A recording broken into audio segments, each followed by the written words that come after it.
Well, welcome everybody. This is Cheese in Depth, and I'm Michael Landis. And today we were very fortunate to be able to meet up and talk with a good friend of mine with Cigar City Brewing, Neil, and also to have 5 fabulous beers and, of course, 5 fabulous cheeses along with it. So I'm going to turn it over to Neil. He's going to talk about a little bit about the history, some fun things there, and then we're going to get to a little drinking. All right, Neil? It's Friday afternoon. We might as well get into some drinking, right? That's right. It's a beautiful thing. Well, like Michael had said, my name is Neil Callaghan. I'm the brand manager with Cigar City Brewing. I've been with Cigar City for coming up almost 6 years now. And my current position as brand manager, a lot of it is just getting out and telling the story of Cigar City Brewing. So the first beer we've got up, this is our Citra Pale Ale. This is a brand we originally introduced back in 2014 and scaled it up to national as a year-round brand back in 2016. So this is a Citra Pale Ale, and Citra is a hop variety. So this beer is hopped exclusively with Citra. When I think Citra, I think berry, lime leaf, a little bit more herbaceous, whereas something like Highlight IPA is going to offer more of that clementine, tangerine, that more vibrant citrus. Guayabera goes for more of kind of an herbaceous quality from the hops. 5.5%. The malt bill is pretty simplistic. You're going to get a little bit of bread crust, just a little touch of caramel to it, and that's really to kind of temper the bitterness. But the hop, Citra, is really front and center on this beer. And in selecting it with the cheese, we wanted to go for something that was moderate in intensity. We didn't want to go with something like a really rich, funky blue cheese or something like that, because that would walk all over the nuance in the beer. And vice versa. We didn't want the beer pairing up with the cheese to be something that was going to be too bitter or something that was going to be too citrusy. So in working with Michael and the number of times that we have, really the first thing that we do when we're looking at pairings is let's match intensity. So we don't want to have something that's a little less intense on the palate, something, again, like we're going to be drinking Defeated Statesman, which is a pretty straightforward American lager. We don't want to have something like that with a very funky, very creamy, very heavy on the palate sort of cheese. So what I love about pairing beer or pairing food, specifically cheese, with Guayabera is that it is a really middle of the road as far as alcohol. It's only 5.5%. As far as bitterness, with a lot of our hoppy beers, the IBUs, which is a measurement of bitterness, that's International Bittering Units, even though the measured IBUs might be a little high, when you taste Guayabera or High Life, for instance, the bitterness really takes a back seat. It's all about the hop aroma and hop flavor sitting up front. The reference, as far as the name, it's a shirt that is very popular in Latin culture. So if you picture sort of a guy in Cuba with a fedora smoking a big cigar, he's probably wearing a Guayabera. It's a linen shirt. It's got 2 pockets up here, 2 pockets down around the belly. It's got kind of pleats right down the side. So it's meant to be a shirt that is comfortable, it's light, it's airy, but it's also formal. It's also something you could wear to a wedding, but is also going to be comfortable. And that's, again, kind of the approach that Joey and Wayne wanted to take with Guayabera is let's make something that's not too formal, not too intense, but also has some substance to it. And I think the Guayabera shirt actually kind of does that as well. And if you kind of look in right at the top of the can there, you can see there's a Guayabera right at the top. And I'm sure that some folks watching now will go, oh, yeah, that's what it is. So 2 pockets on each side, pleats down the sides. That's a Guayabera. That's cool. And then, again, getting into sort of the aroma and taste on this one. And, I'm sure same thing we're doing with wine, where we're going to start when we're doing sort of a serious sensory perception on this. We're going to swirl it around, release a little bit of the volatiles. And the nice thing with beer as well, not only are you swirling it around to release some of the aroma, you're also releasing some carbonation. So I'm sure nobody watching this has ever chugged a beer before. But what I'm told is when you chug a beer, you get this burn in the back of your throat. That's CO2, that's carbonic acid, which for the most part, you're not really getting with wine. When you reduce the carbonation by swirling some of the beer around, you're reducing some of the CO2, you're reducing the carbonic acid, and you're actually getting a little more flavor out of the beer in addition to releasing some of the volatiles. So that's why as we go through these, you'll see me kind of swirling around and probably shaking the computer camera a little bit. But again, with this one, I'm always thinking berry, lime leaf, a little bit of bread crust, a little bit of caramel, just a little touch. For the most part, the malt bill is 2-row, just base malt with a little touch of some crystal malt in there for some color and for some, just a little touch of caramel. Color-wise on this one, you know, it does have this really nice kind of deep gold color. It's a little, just trying to get the light right there. And it isn't crystal clear, but it certainly isn't a hazy beer. It's not a hazy pale ale or anything like that. But on the palate,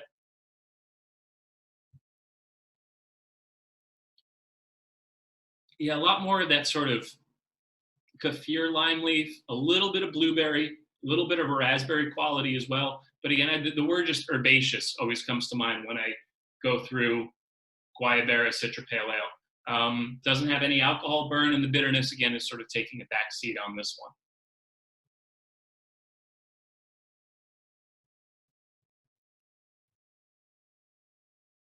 And Michael, I don't know if you want to touch on some of the cheese, or the cheese that we're going to be pairing this particular beer with. Yeah, as a matter of fact, you know, when we were talking about this, I've been very fortunate as every one of these beers I've had an opportunity to be able to taste multiple times. You know, living in Tampa and growing up with all the fun things that Joey has done, and, you know, spending a fair amount of time at the brewery myself, and in research and drinking of the brands and all that. I think that starting off with something fresh like the goat cheese is really an appropriate direction. It's as light and it's as creamy as you would want to have with this style of beer. Pale ales have always been my first direction with this because we have a lot of lemon that comes out of the goat cheese, and that's that lactic acid that you get from it. But there's also a nice amount of creaminess that you get. And Vermont Creamery is well known for having a buttery flavor in their goat cheese. And so that's what I chose. For cracker-wise, I've decided that using pretty much the same style all the way through, and that's the rustic bakery. And I just use a plain olive oil and sea grizz across the board. It gives it some structure, allows me to be able to dig through it and to be able to get to the cheese. So, you know, one of the things that you notice about this is that it's not as crumbly as you see. It's got a lot of creaminess to it. And that's really important to understand, that there's a fine line between crumbly dry and too much whey. Whey is a natural part of the cheese, but what it can do is it can make it mushy. And the quality of this cheese is so rich, and you can see creaminess on here. You can crumble this, but it's going to stick together, which is really good because it shows you that there's a lot of moisture in this particular cheese. That moisture also brings that creamy, buttery fat that you really love in the cheese. So that's the direction that I went with putting these together. But also, because we have that acidity here, I wanted to warm it up a little bit. And another Vermont product that is the Fat Toad Farm. And the Fat Toad Farm does, this is from goat's milk. So we have a goat's milk, and this is their original caramel. And you don't need a lot. In other words, we're not trying to make this a dessert. What we're doing is that we're taking the edge of this off just a little bit to be able to give us a little bit of sweetness. And that's a direction that, you know, I thought would be really fun for us to be able to go in. Sure.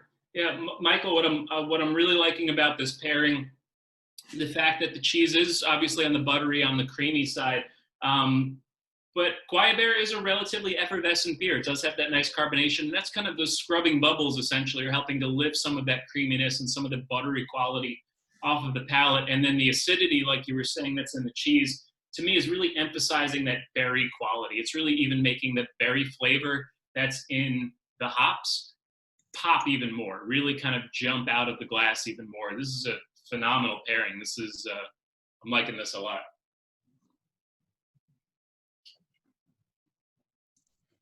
And again, the intensity matching is there. The nuance of the cheese is coming through. The nuance of the beer is coming through. It's not that one is, you know, overwhelming the other. I'm really, really enjoying this. You know, for people that love a sharp cheddar, you know, that they say, well, I really love a super sharp, that tanginess that you have here. Goat cheeses give us that same similar lemony flavor, the lemon lime that you get through here.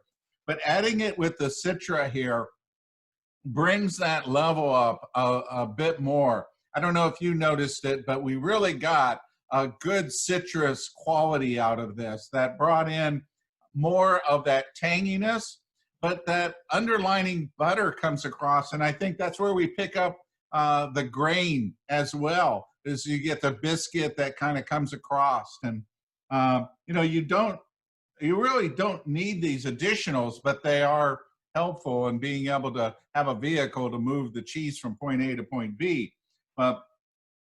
This would be, you want to start off a meal with an appetizer that isn't going to be weigh you down, and you want to have something in the afternoon. You're thinking, oh, you know, I'm going to have a beer, and you know, I want something to go with it.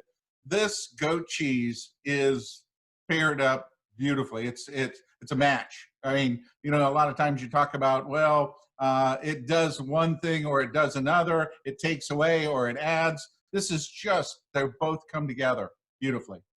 Yeah, very complimentary pairings there. It's really lovely. I was Michael and I were catching up yesterday on this pairing, and I was saying to have all this cheese in my fridge staring at me all week has been an exercise in self-control. So I'm glad I'm having to not having to fight that urge anymore. This has been looking forward to this all week.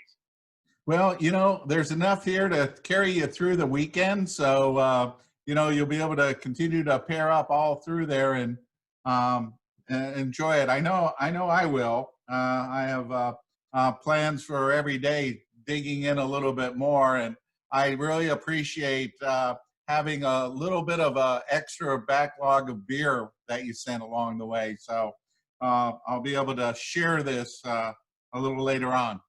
Hey, you don't have to share it. It's all right. This is just for you, Michael. Go for it. I appreciate that. Thank you. All right. So if we do want to dive into the next pairing then. All right. Let's jump there. There we go. So we're diving into one of our newest year-round brands. This is a double IPA. It's called Florida Man. And I don't know how many folks are familiar with sort of the Twitter handle or the internet sensation of Florida Man. But again, Joey wants to tell the story of Florida, of his home state, through beer. And as much as we want to talk about sort of the finer and more nuanced parts of Florida history, whether it's Ybor City and the cigar manufacturing or the cattle industry with Florida Cracker, there's some of the more irreverent parts of Florida history that we're celebrating with Florida Man. So anytime you see something crazy in the world happening, it's always happening in Florida. Like Florida Man eats another man's face. Florida Man throws an alligator through Wendy's drive-thru. Florida Man believes his wife is a hologram. That one's one of my favorites. So there is a Twitter handle that emerged in the last couple of years that attributed all of these crazy stories to one person, the world's worst superhero, Florida Man. So that's sort of what we're celebrating here with this new double IPA. And it's a beer that we've done a few times. Originally, we had rolled it out back in 2015, and we kind of played with the recipe a little bit before it became a year-round brand. But this is now available across almost all of our distribution footprint. It's in our mixed 12-pack. So if you go to your local grocery store, we have a mixed 12-pack that has Highlight IPA, has Florida Cracker, has Guayabera, and right now it does have the Florida Man double IPA. So the hops that we're using, the big hop that jumps out at me in this one is El Dorado. When I think El Dorado, I'm getting, not only some of that bright citrus, but I'm getting a lot more melon as well, kind of some honeydew, some cantaloupe sort of quality. Again, like we were talking about with Guayabera, where the bitterness is taking a backseat, same thing with Florida Man double IPA. There are other double IPAs out there that really emphasize the piney, resinous, sort of bitter qualities of American hops. That's not what we're going for with Florida Man. We wanted something that was really emphasizing the hop flavor and hop aroma and more of the nuance rather than just sort of that piney and resinous quality of American hops. This one is clocking in at 8.5%. But it does, it sneaks up on you, just like Florida Man as a character might sneak up on you. Florida Man Double IPA is definitely one that might, you know, kind of creep up. Again, comparing it to other double IPAs that are out there, especially some of those classic double IPAs. You know, you think of Sierra Nevada Torpedo, you think of, you know, Avery Maharaja, some of those other ones that were sort of around when double IPAs were really taking off. This one's way, way lighter in color. So it doesn't have that kind of deep red, deep sort of, you know, almost brown color. This one's much lighter color. It actually doesn't look dissimilar to the Guayabera Citra Pale Ale. So we're not using as much heavy crystal malt, not as much sort of that heavy caramel quality. And that is borne out not only in the color, but it also is borne out in the body of the beer. Again, for a double IPA, for an 8.5% beer, this is not a heavy beer and it's not a bitter beer. So kind of sticking your nose in there. Again, honeydew, little bit of more of like an orange zest. Not as much of that blueberry or herbaceous quality we're getting with the Guayabera. But again, the El Dorado hops are really kind of popping out at me. It's almost like a papaya quality to it as well. And then color-wise, again, we're looking at a relatively light colored beer for a double IPA. Little bit of haze to it as well. So part of that's coming from the amount of dry hop that we're throwing into this beer. We are throwing a ton of hops in this beer, and some of the hop compounds do suspend themselves in the beer, and that's going to give it a little bit of that haze. So it's not crystal clear like you're going to see in something like the Defeated Statesman. It's a little bit of haze to it. And then let's take a quick sip of this one.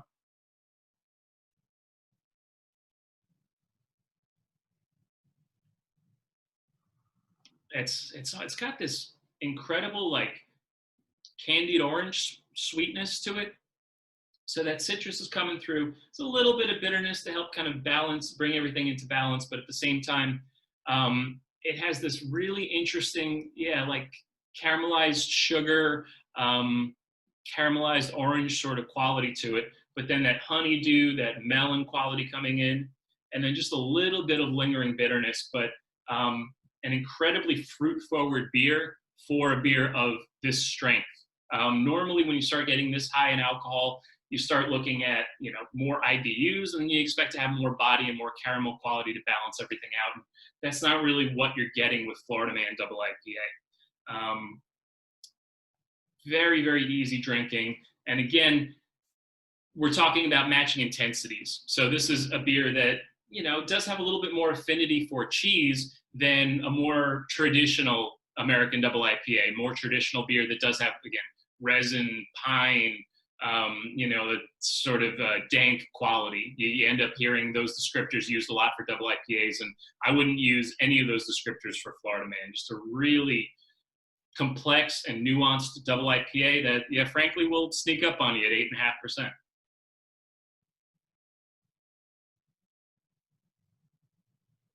And then as far as the cheese pairing, I'll kind of turn that over to you, sir. Well, you know, the direction that I wanted to go here was to really bring out more of the buttery flavors of the cheese. So I chose the Cypress Grove Humboldt Fog. And Humboldt Fog is a bloomy rind goat cheese.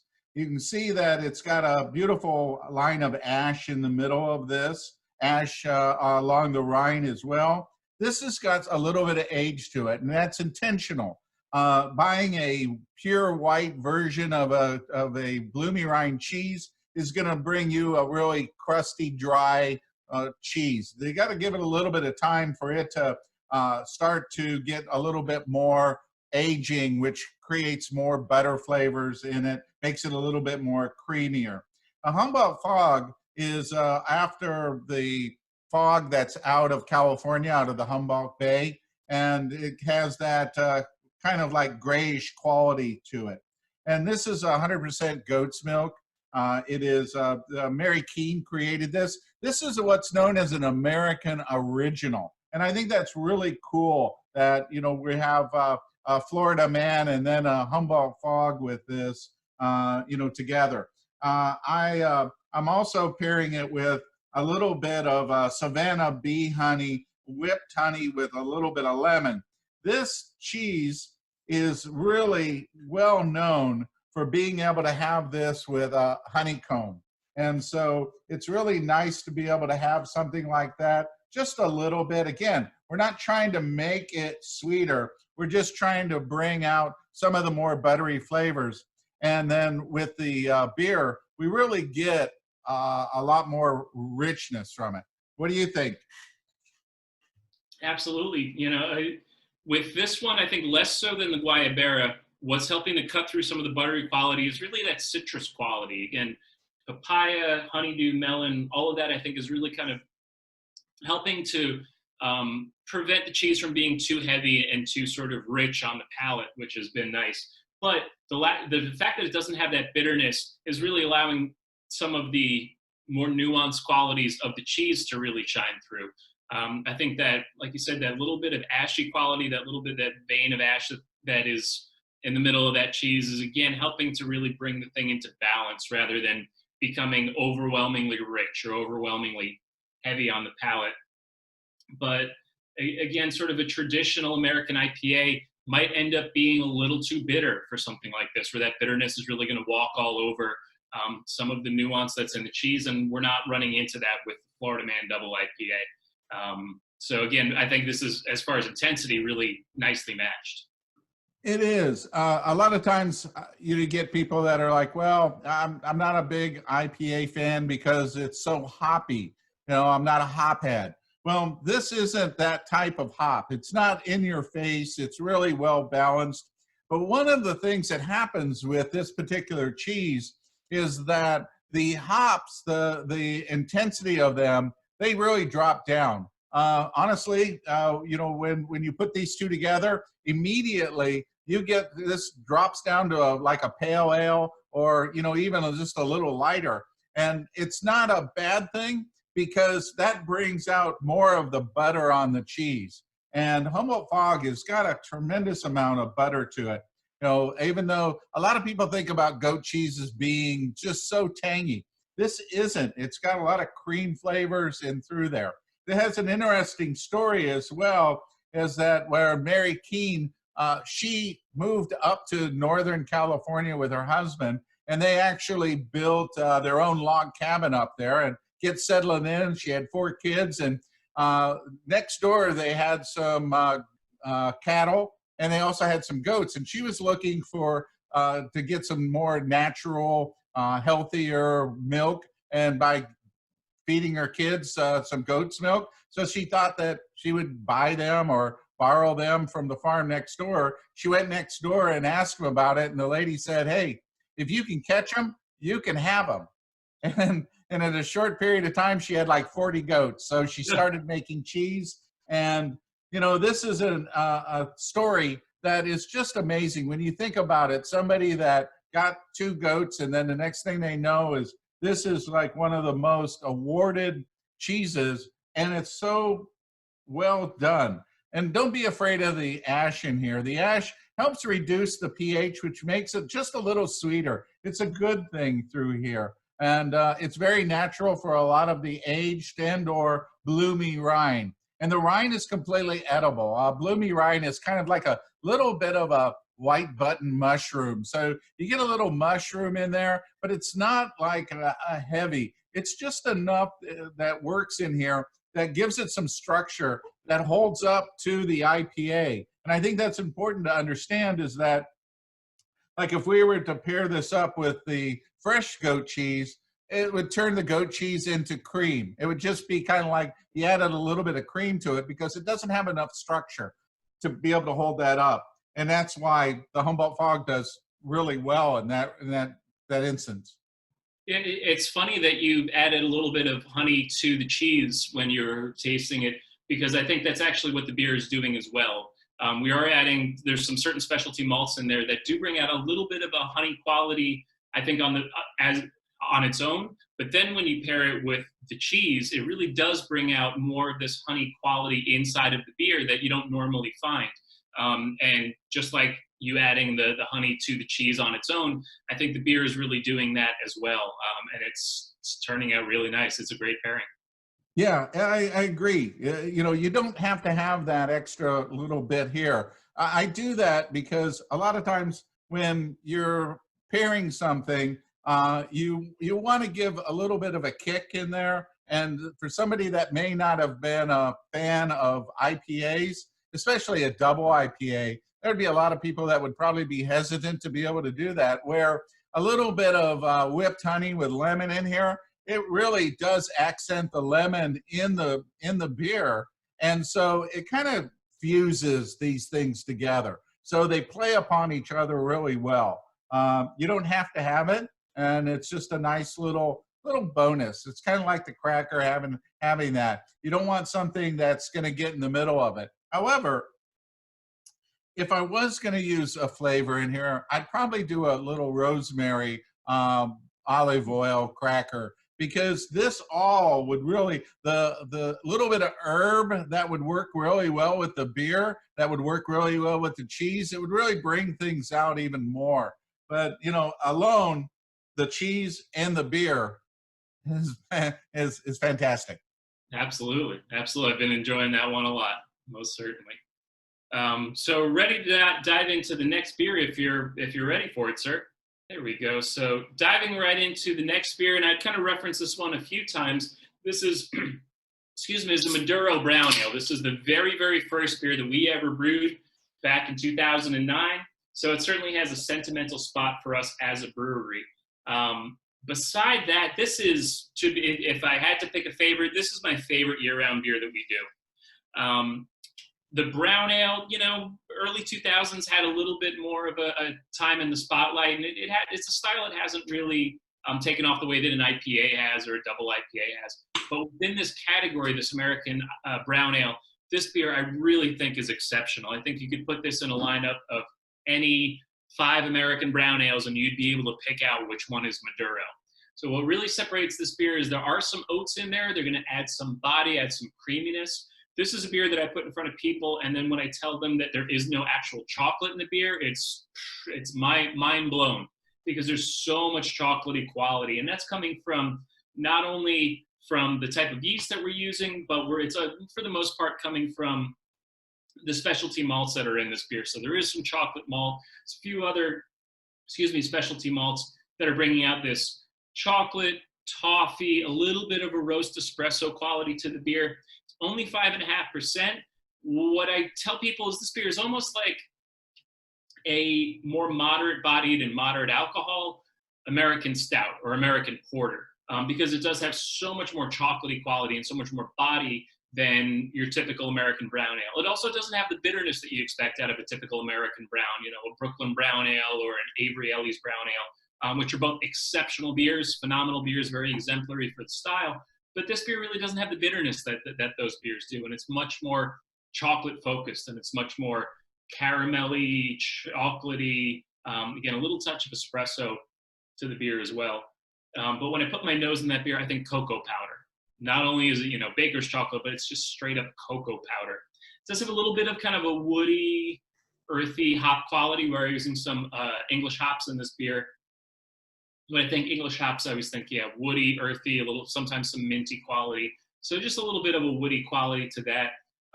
There really isn't the fruit quality you expect out of IPAs or you expect out of these more expressive estery beers. It certainly is not one of those beers. And then you take a sip.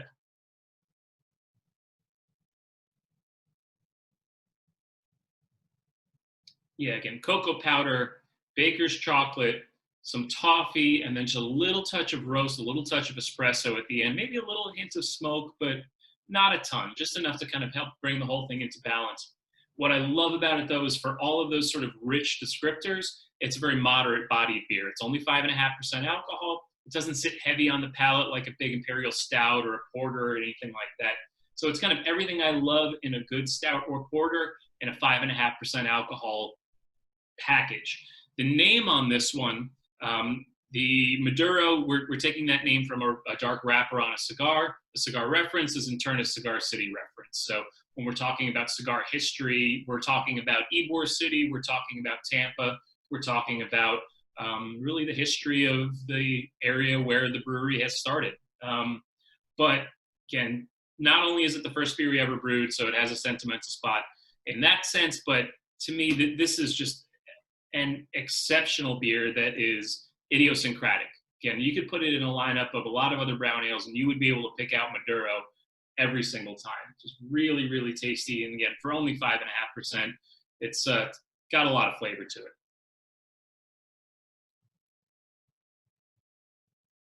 And then it's the fact that it does have that chocolatey quality and that creaminess, I think makes it a perfect beer for pairing, not only with cheese, but you're talking with burger, you're talking with barbecue. This beer really it has a lot of versatility when it comes to food and beer pairing. But I'm excited to try it with some of the cheese. You know, what's really funny is that as you're talking, I'm thinking all these things that I want to say, and it's like, God, it would need another hour to be able to go over the brown, because this is just such a great, great pairing, cheap beer. All right, so we're pairing this with the Tillamook, and the Tillamook has come out with a vintage series, really amazing cheeses. You know, a lot of times you see the Tillamook that's in the store, in the regular grocery or in the dairy section, but this is their premium line. And if you haven't had it, you got to hunt this down, because these are some of the best cheddars I've ever had. And these are vintage, which means that they're aged out. So this is a 2016 that you have. I have a 2015, and the really beautiful part about this is that these cheddars have so much butter and cream in addition to their tanginess. So it's really a fun, simple, and really easy pairing. For people that are big fans of cheddars, this is a great way to be able to go. And you know, when we were talking about the beer, is that I remember sitting down with Wayne with a bunch of cheeses. We were doing an event, and so we were kind of like, okay, so let's pair up each of these cheeses. And every time that we paired any cheese with the Maduro Brown, Wayne would go, all right, perfect.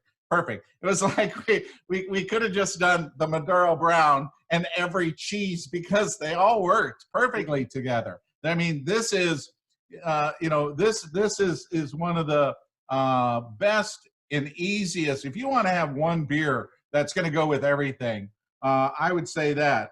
And it's funny is that when we were at GABF, you guys won a couple of gold medals, and I won my first gold medal at the same time for a black lager that I collaborated with 610.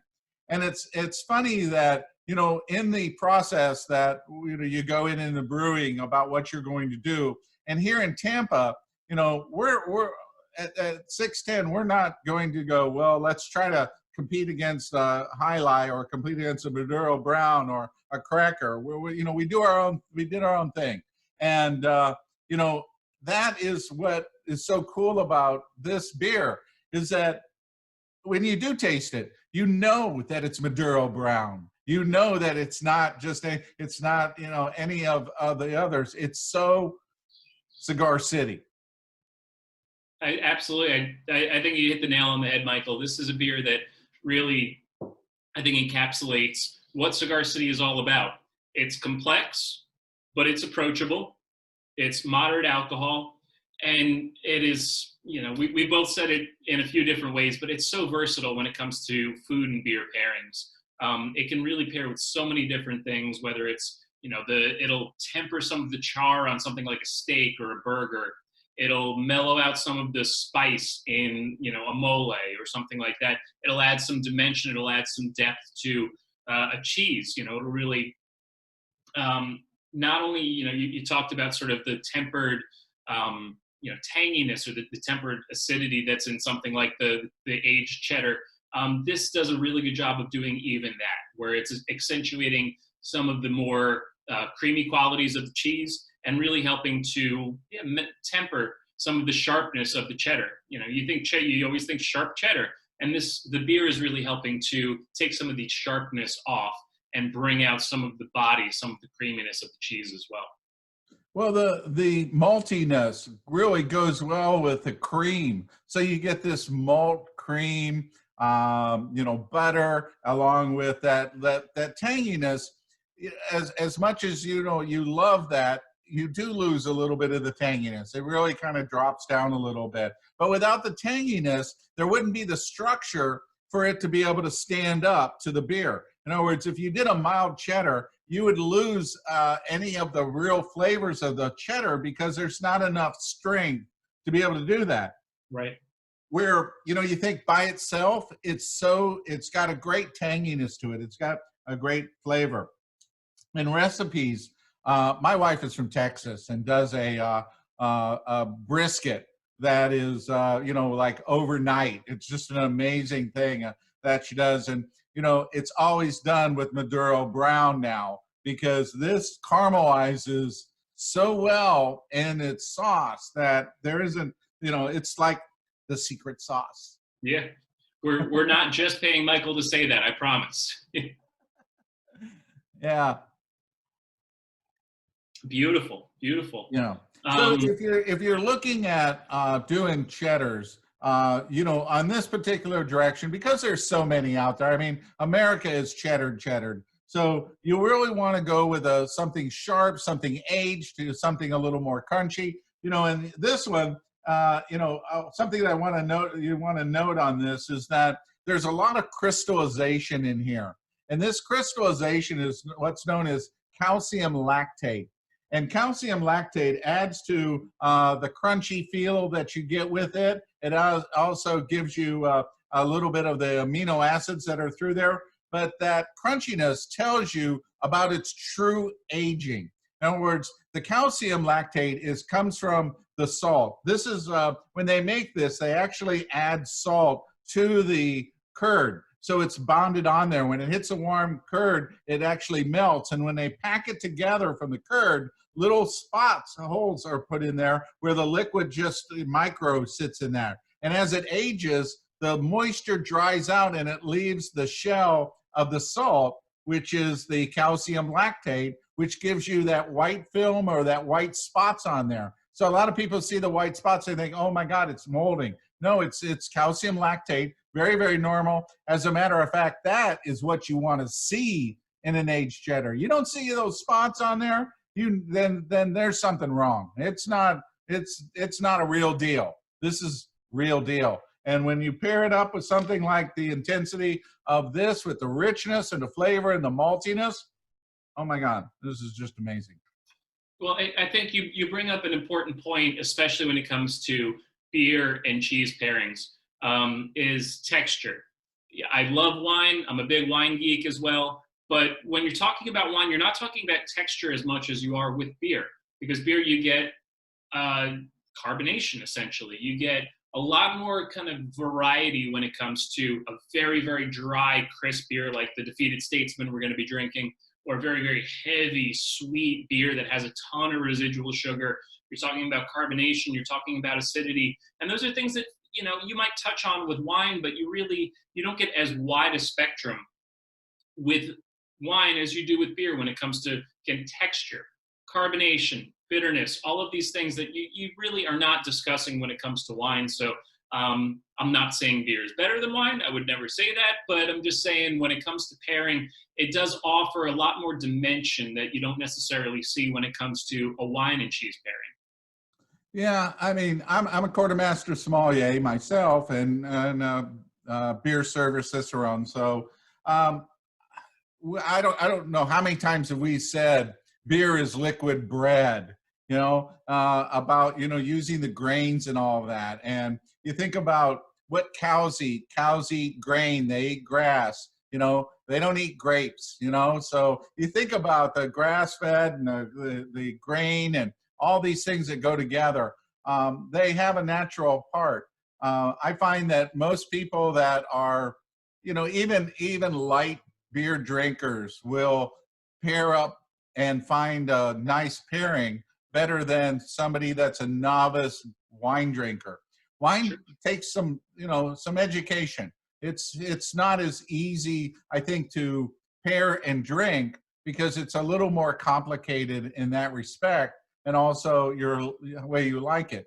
What I always say about pairings, and this is my advice for 15 years, is that if you don't know if the pairing works, start with a beer that you love, all right, and then get to cheese. And if it doesn't work, you got a beer that you love. It's a beautiful thing. It's a beautiful thing. I think you've got the right approach, Michael. Always try. You know, I mean, both of us, you know how we learned? We drank, we ate. I mean, you know, you don't pick this up in a book. This is something that, you know, I mean, obviously for the exam, you know, you have to know a lot of stuff about, you know, things, rivers and where they made beer and all that. But the reality is that drink more, eat more, put them together and see what you like. It's not, there's a little bit of a science to it, but also there's just the simplicity of that they just taste good together. Like this, they taste good together. Exactly. It's all about experiential learning, you know, and as silly as that sounds, there's, you know, you touched on it, I think, very eloquently. You can read about it all you want, but there's times where you have a beer and you have a dish, you have a cheese, whatever it may be, and you try them together and you go, all right, I've read in a book this is supposed to taste good together. This is terrible. And then vice versa, you end up with a dish and you sort of, you know, have, well, the only thing I got in the fridge is Maduro. And you try it with, you know, a fish and you go, this is exceptional. This is really, really great. So that's the way to learn is trial and error. And like you said, worst comes to worst, you've got a glass full of beer or a glass of wine that is going to help things be okay. Absolutely. Yeah. So we can jump right into the next beer in that case, if you're ready. Of course. Absolutely. Otherwise, you're going to end up with just Michael and I kind of waxing poetic about beer and cheese pairings for another 2 hours. Which isn't a bad thing. Nah, that's fine. So Margarita Gose. This is another one that's a relatively new year-round brand for us. It's a brand that was originally developed back in 2014 as part of our 5 Beers for 5 Years series. It's actually, the way that the beer came about was pretty neat.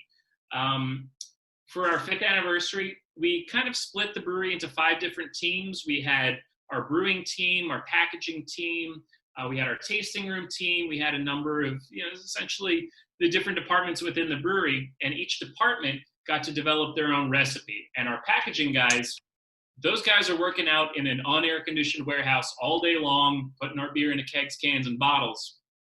So at the end of the day, those guys wanted something light, crisp, refreshing, a little tart to kind of, you know, again, get that thirst-quenching quality to it.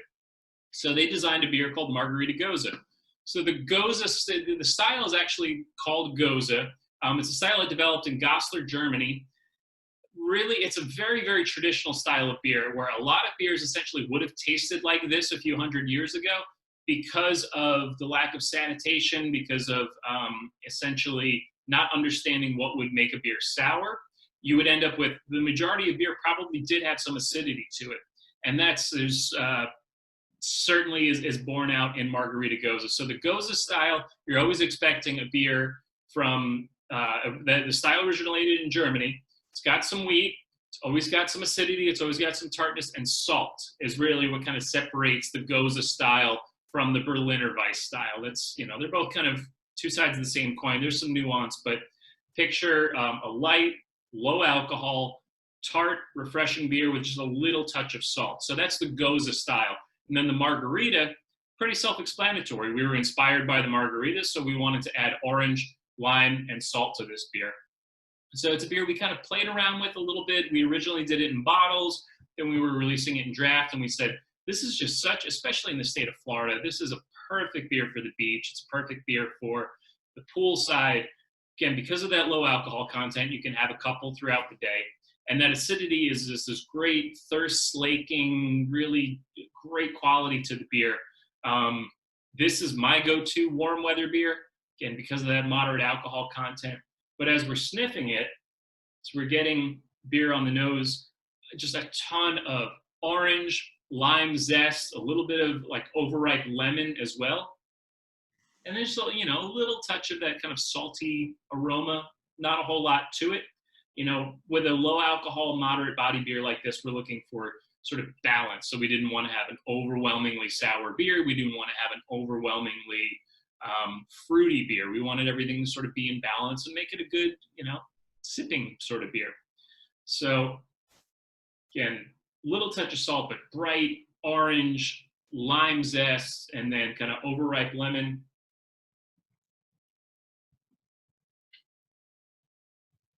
And then on the palate, the acidity is perfect. It's not overwhelmingly tart. It's not, you know, like that warhead candy sort of, you know, mouth puckering acidity, but it does kind of get salivary glands kicking. So it does have that kind of thirst slaking quality to it.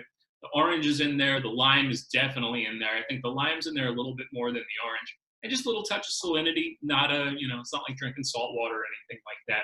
4.2%, very refreshing, very easy drinking.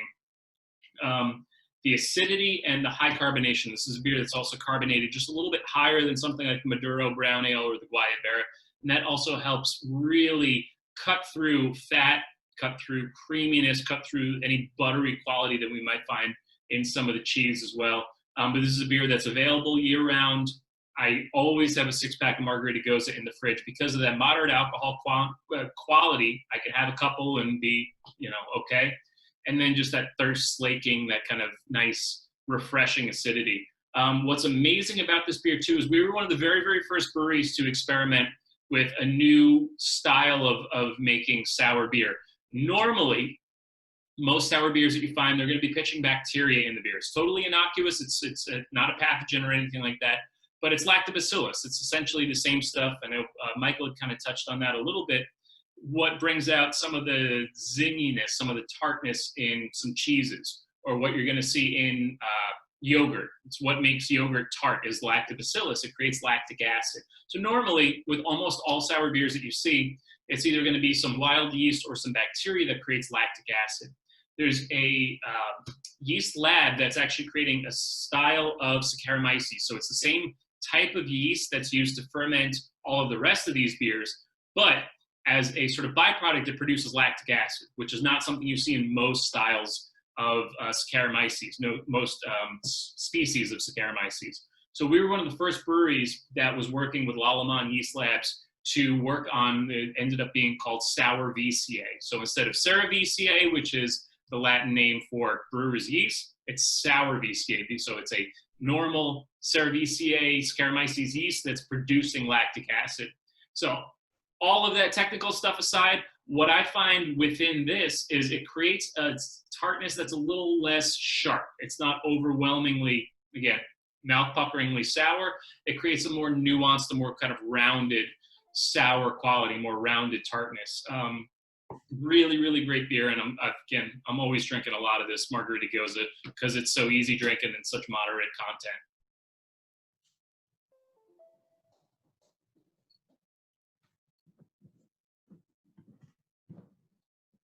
And then getting into some of the cheese pairing on this one, again, it does have so much dimension, whether it's the saltiness, whether it's the carbonation, or whether it's the acidity. It has a lot of versatility when it comes to pairing. Yeah, so for this, you know, one of the things that took me a while to get used to is that when I drink beer, I expect a lot of grain, a lot of maltiness and through there. So sours have always been a little more challenging for me, but I've developed a better understanding and an appreciation for them. And there are a handful that I really just love. And this hits the right zone. So I paired it up with the Sartori. This is the BellaVitano Gold Parmesan. And this is incredibly buttery. It's got a lot of rich flavors to it that bring out the butter. It brings out a little bit of a kind of like a hay-like flavor. Parmesans are really interesting when you get that little bit of sweetness. So when you go up against a sour like this, one of the things that you want it to do is to not lose that flavor, but bring it together. So you can imagine that the way that these work together is they bring those nice flavors of the lemon, the lime, the tanginess, all that you expect, and you get a more of a balance of those flavors. In other words, like a margarita, I would say that a lot of times there's so much acidity, tannic there that it wears your palate down. Well, the butter in here, what it does is it kind of coats it. It doesn't disturb it. It kind of balances into the flavor and brings it to more of a mellower flavor. So you don't per se tone it, you more or less balance it out. So it's not so on the edge here, kind of like you're listening to music and the treble's a little too high and you drop it down just a little bit. That's exactly what you do, is you just bring it down just a little bit, but you don't take it away. You just bring it down, and that's what's really nice. And Sartori's been making Parmesan since 1938, a fourth generation of cheesemakers. You know, one thing about Wisconsin is that you hear a lot of things about the quality of their cheeses, and honestly, they make some of the most award-winning cheeses like Sartori and others that are out there. Carvel, I can name 30 of these guys. The Wisconsin cheeses that are being made by master cheesemakers. Now, when you think about this, is that anywhere in the United States, except for Wisconsin, you don't have to have a license to make cheese. In Wisconsin, you have to have a license. You have to be a licensed cheesemaker. But to be a master cheesemaker, you have to have made that cheese under direct supervision in cooperation with the authorities for 10 years. So, you know, these guys that are making this cheese are not just making the cheese out of a continuous, they make it because it's a higher quality. When you talk about you were talking about lactobacillus, and we're talking about the bacteria, and the bacteria that make these, you know, are very unique to Sartori, that give them a very rich and robust cheese, which is one of the few things that I would actually pair up that go perfectly with this. Magnificent. Absolutely, absolutely, and it's such a unique thing about cheese making. And you're also specifically talking about it with winemaking, and to an extent with beer as well, is these products are all a representation of a place and a time. You know, that lactobacillus, like you said, that's specific to that area where that cheesemaker exists. You wouldn't, if you had everything else being equal, without that specific type of lactobacillus that only is existent in that particular area of the world, you wouldn't be able to make the same cheese. And that's what makes this stuff so cool. You know, other than it being delicious, you can't create a lot of these products without a specific time and a specific place. Beer to a lesser extent, because you are, you know, a place like Florida, we don't grow hops, we don't grow barley. But at the same time, we're still informed by the citrus industry. We're still informed by the history of the place. And once you really wrap your head around those aspects of these products, it makes you appreciate what you're eating and what you're consuming so much more. It's pretty cool.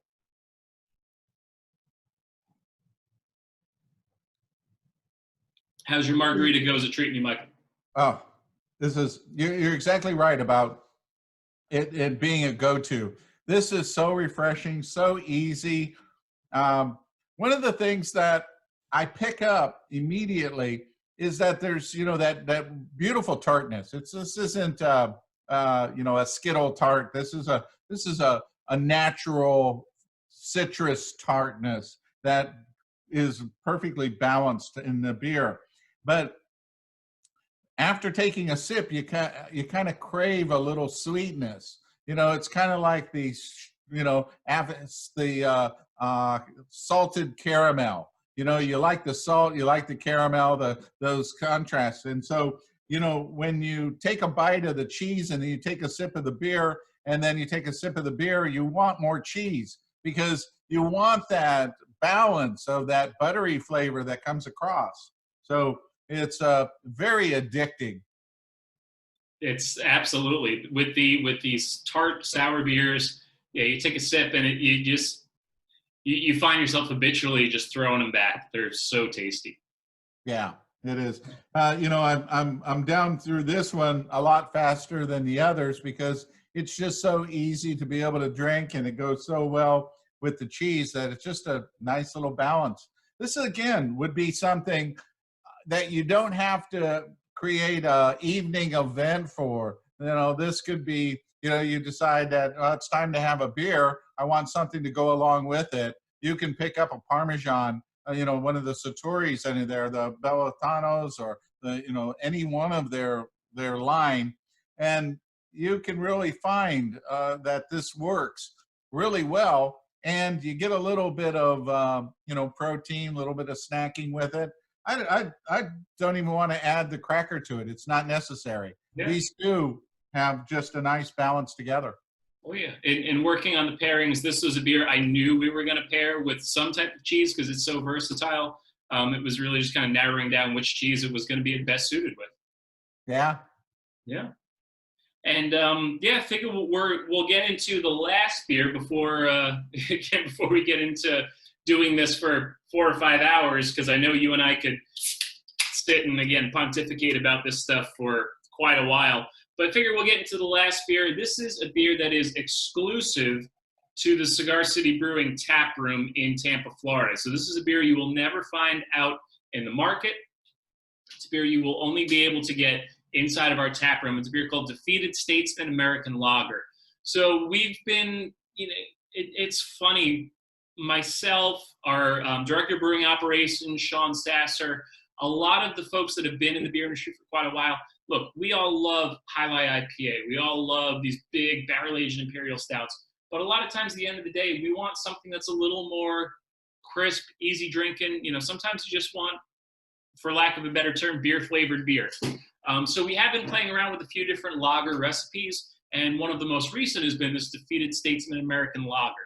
So what sort of makes an American lager compared to a Pilsner, compared to a German lager, compared to a Czech-style Pils or anything like that?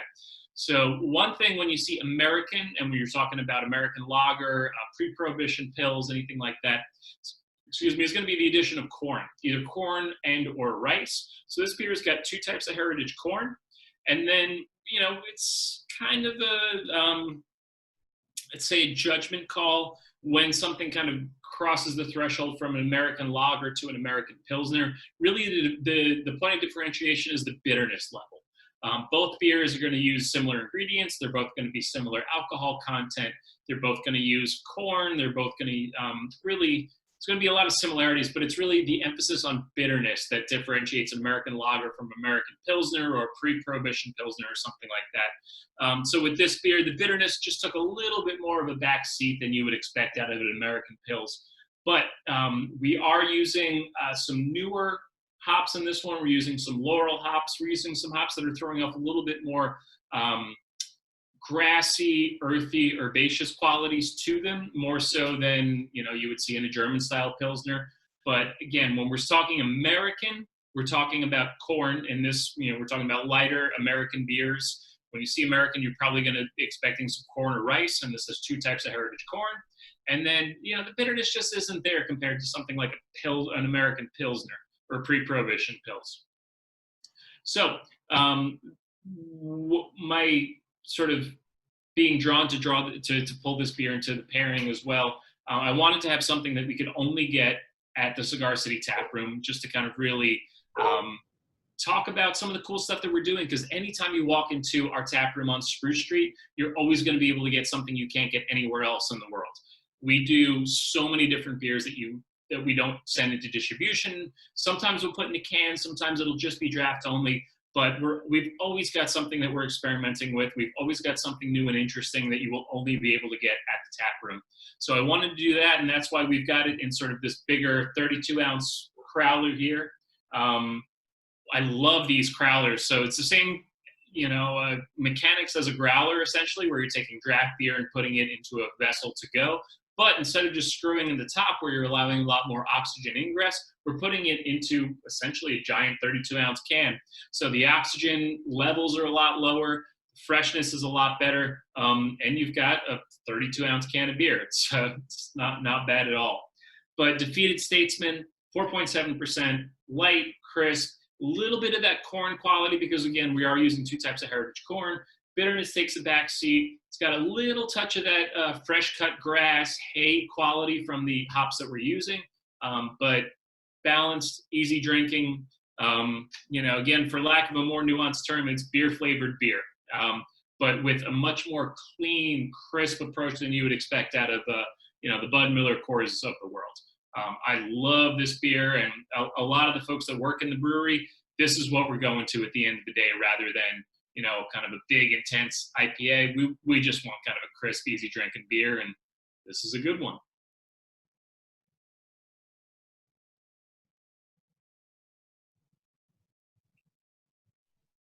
So again, with the balance, the easy drinking quality, really, this was another beer I knew we wanted to include in the pairing. It was just a matter of finding the right cheese for it. I think this beer could have paired up with most of the cheeses that we've tasted through so far, but getting into the lamb chopper, I think this was actually a really, really appropriate, really good pairing on this one. I'm curious to hear what you think, Michael.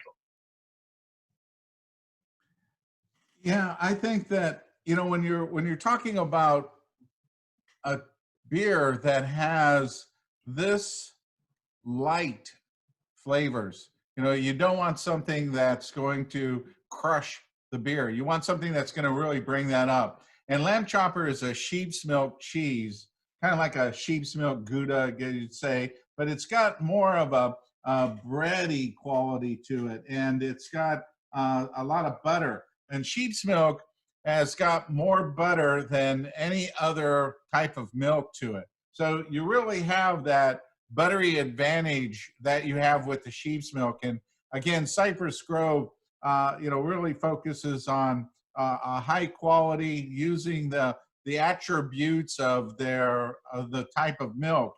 And the lamb chopper, which and if you see the label there, says born to be mild, is actually in a way that's true, is that it's not going to be that big all encompassing style. It's going to be very, very light and rich and buttery. And so adding buttery to the beer is kind of like breading a biscuit. I mean, honestly, it's like breading a biscuit. Oh, absolutely. It's it's adding some of the creaminess and adding some of the depth of flavor to the malt quality of the beer, which is pretty simplistic. It's pretty straightforward. But then vice versa, the bitterness that's in there, which is pretty mild, is actually helping to cut through some of the buttery quality, some of the creamy quality. And we've touched on that sort of contrast with a number of these pairings. But I really feel like the lamb chopper is helping to emphasize some of the nuance in the malt, and vice versa. The bitterness that's in the beer is helping to cut through some of the creaminess and really helping to accentuate some of the the more nuanced parts of the cheese as well. Really, really cool pairing, and it's a complex beer for what it is. The beer is not designed for complexity, but at the same time, I think there's a lot that you can tease out about a beer like this, and that the cheese helps emphasize some of those more nuanced qualities of it. So I was thinking that, that these two, they work on the same plane. You get the butter, you get the grains, it's really, really nice. So I wanted to add in something that would be kind of unique, but also work really well with the carbonation and all that, because you can actually add more butter to this, because this is a cleansing beer. This helps really clean the palate. You can really throw a lot of stuff in here that's got butter to it, and sheep's milk is going to have that. And so the Spotted Trotter out of Atlanta does a duck prosciutto.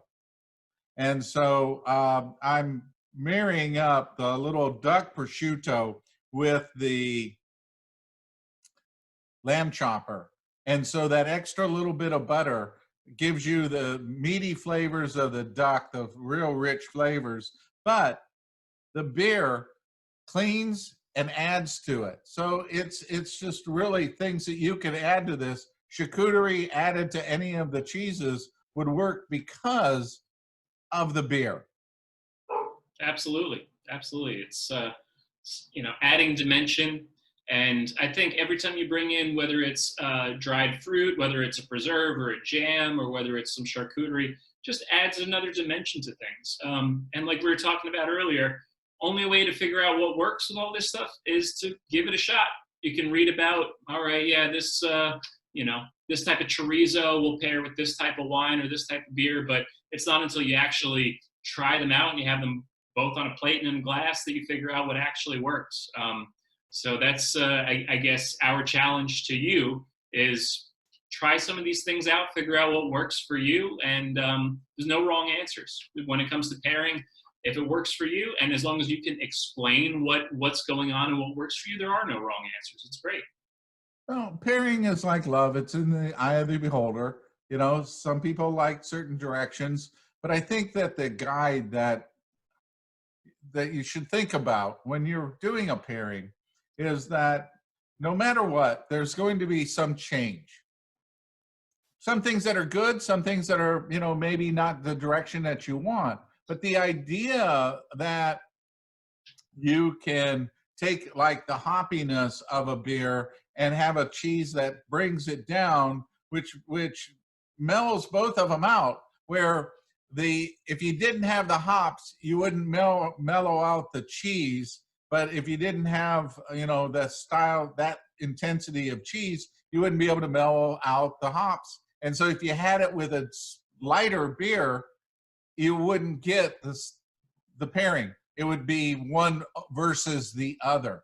So don't be afraid to grab a beer that you might think would be out of your league, maybe a little bit stronger, because they can enhance and stand up to a lot of the really fun cheeses. And that's the really fun thing about trying different pairings, is that you don't know what you're going to discover for your own palate. They're like little factories. So, you know, what you put in is what you get out individually, not as we couldn't tell somebody that this is actually the best pairing for every person in the world. It would be impossible. But what we're saying is that the lightness of this beer, the buttery flavors of the cheese, they do work really well together. This isn't a hard choice, but there are options that you can do that will make it a little bit more entertaining, a little bit more, you know, up that next level. As you try different things, you know, there are go-tos. Everybody has a recipe that, you know, it's like, okay, well, you know, if somebody's coming over, I'm going to do this casserole, or I got to go over to somebody's house and I got to bring something. Well, this is my dish. Well, you know, again, we kind of develop that in our pairings. Exactly. And really, there are no wrong answers. If you're happy with it, if you feel like this beer or this cheese or this wine or this, you know, charcuterie or this dish works well together, then they do. There's no wrong answers. That's, you know, and to your point earlier, Michael, worst comes to worst, if you do work on a pairing and it ends up falling flat on its face, worst case scenario, you end up with a glass of beer you really like, or a glass of wine you really like, or a dish you like, and the beer just doesn't happen to cut it. So it's a beautiful thing. You know, I have a friend that eats any cheese. They really believe in. They eat the rind of hard cheeses. They eat everything on there, and you know, it's good to have a friend like that, because when you run into a cheese that isn't going to be the perfect pairing, you have somebody that will, you know, find it. You know, this is their thing. So kind of like, you know, we run into our own, I wouldn't say prejudices, but our direction of what we like, and what we think would be really a good pairing. Is I want to encourage everybody to go out and try things that would be maybe a little different, but to put things together that you like. You know, you like a really good goat cheese, and you know, you're not really sure what kind of beer. Start off with the beer that you like and then work for there. A lot of times we discover some of the best direction by finding out what we don't like. Absolutely. Absolutely. It makes a ton of sense. And um, always more to learn. You know, Exactly. you're drinking good beer and eating good food in the name of knowledge. It's a beautiful thing. And I have a 32 ouncer to go with it. So, you know, I'm all set for the rest of the night. Beautiful. Beautiful. Exactly. Yeah, so just a quick thing, how to follow up with Cigar City Brewing. Again, we do have a tap room over on Spruce Street in Tampa. If you are local to the area, we're open 7 days a week. You know, the hours vary between weekdays and weekends, but again, we've always got a beer on draft that you've never had before, a ton of beer that's exclusive to the tap room. We have a full service kitchen as well. We have a retail space. You can buy merchandise. So definitely, if you're interested in beer and you're interested in Cigar City, you have to come by the Spruce Street tap room. And then a few of our social media handles, whether it's Twitter, Instagram, Facebook, all that stuff. Got my email address as well. If there's ever anything that we can do, if you have questions about our beer, if you have questions about pairing, you know, we're here to talk about our brand. We're here to get people excited about what it is we're doing in Tampa. So, yeah, to kind of surmise, just wanted to say thank you to Michael for having us. Again, we've worked together a number of times. His depth of information and his depth of expertise on cheese and pairing and beer in general is phenomenal. We're lucky to have him on our side. We're lucky to have him as a resource. And thank you to the folks who have been tuning in and the folks who are watching us drink beer and eat cheese.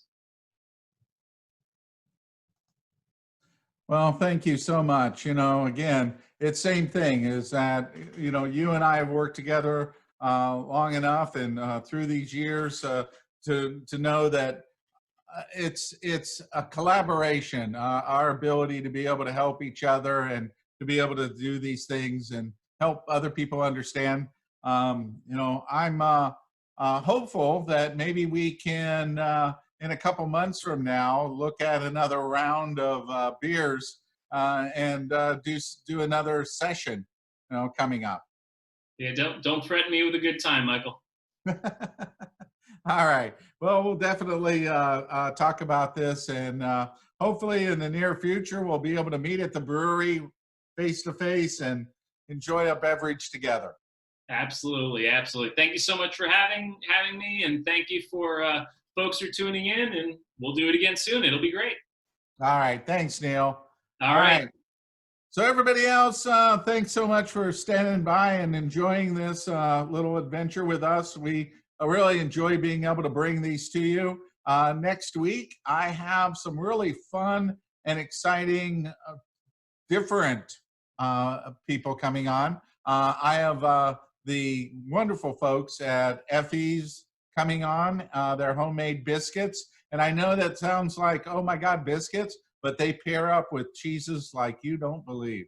All right. And then, of course, I'm going to have a cider on there. Gypsy Cider's coming on. And then on Friday, we're really lucky because we're going across the pond to visit with Mary Quick with Quick's Traditional Cheddars. Really amazing, amazing family and multiple generations of cheese making in Cheddar, England. Yeah, that's right. So cheddar from Cheddar. So it'll be really fun. So thanks a lot. We really appreciate it. And we'll see you next week. All right. Bye.